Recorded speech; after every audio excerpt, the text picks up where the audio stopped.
Joel here with Bodycam Breakdown TV. Today's footage comes from Florida Cop Cam. If you want to watch the original video without my commentary or breakdown, I'll have the full footage linked below so you can watch it start to finish. Officers respond to reports of an intoxicated individual and initially work to resolve the call peacefully by allowing a relative to take him home. But as cooperation breaks down and emotions take over, the interaction quickly shifts from a calm resolution to a confrontation that demands a different police response. The breakdown starts now. Because you are unable to be behind a wheel of a car with keys in your hand. You're going to go to jail. We don't want that to happen. We're trying to be nice. That's the Florida State statute. Keys behind the wheel. Okay, give her the keys, let her go in my car. Yeah. Just go sit down in the car and relax. Officers are giving him a chance to leave with his family instead of pushing this further.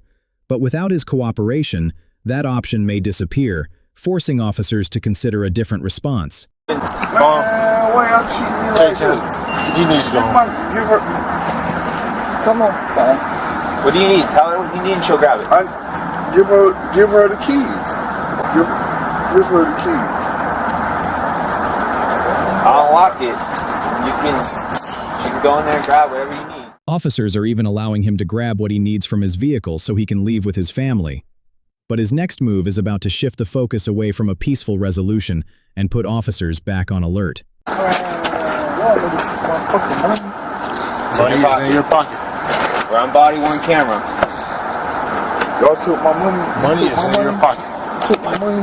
Money is in your You pocket. took my money. Listen, I'm telling you now. You took my money. Get in the car. You took my money. The money is in your pocket. Now he's accusing the officers of taking his money. Whether that claim has any basis or not, making accusations instead of cooperating is only likely to increase the tension and make it harder for officers to resolve this peacefully. There's cash in this pocket and $1 in this pocket. I'm telling you now, if you make this go left, it's gonna go left. Do what mom just tell you to do, get in the car. You took my money, bro. I know you took my money. Moms, I'm gonna talk to you. I'm ready to lose everything. He's now making concerning statements, saying he's ready to lose everything over this. Comments like that tell officers the encounter may be becoming more unpredictable, making a peaceful resolution much harder to achieve. You ain't ready to lose nothing. That's You took my money, bro. Same wrong. Get us here. Come on, son. You wanna go or no? Come on. You took what? Come on, son, now today. Come on now. I'm gonna tell you now. Go with your mom. He just closed the distance with the officers, something they can't ignore from a safety standpoint. Even so, they're still giving him another opportunity to leave with his family instead of taking the situation further. You took $5,000, $6,000 away from me. I took how much? Come on now, son. Man, Oh, sit down. Do not be fucking. you took $5,000, $6,000 Tell away you from now. me. Come on, son. Come on with This is that. your last chance. Do you want to go home? Officers are still trying to calm things down, but his behavior appears to be growing more aggressive.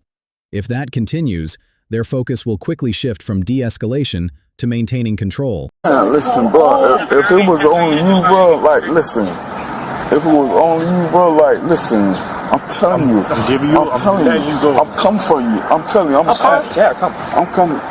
Both of y'all niggas, I'm telling you. Get in your car. I'm telling you. I'm proud, nigga. I know y'all, like, He's becoming increasingly confrontational, and officers are making it clear that his behavior needs to change.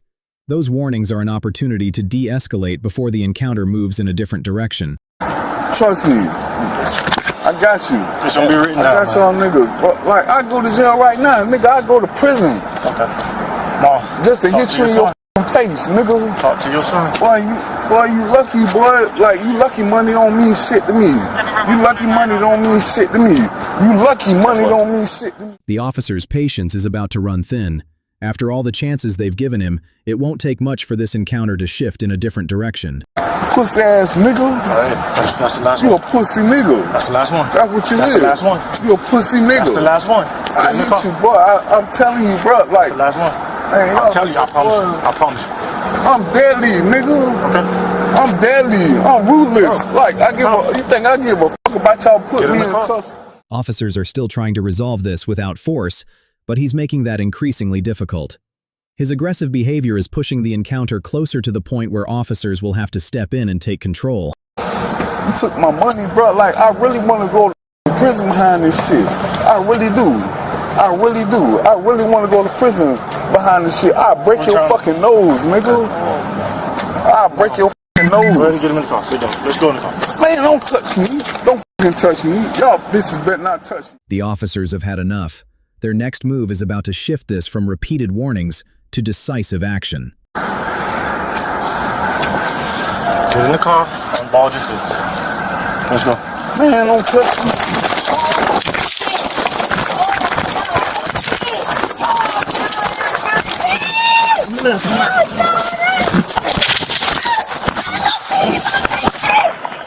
Officers have him on the ground, but the encounter isn't over yet. Getting him safely into handcuffs is about to become the next challenge. All right, man. Put your hands behind your fucking back. Put your hands behind your fucking back. Put them behind your fucking back.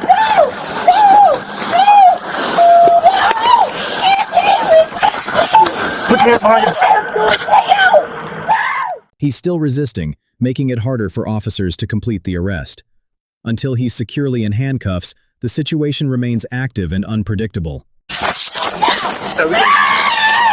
I got this one. I'm not even doing nothing to you, bro. Oh, man.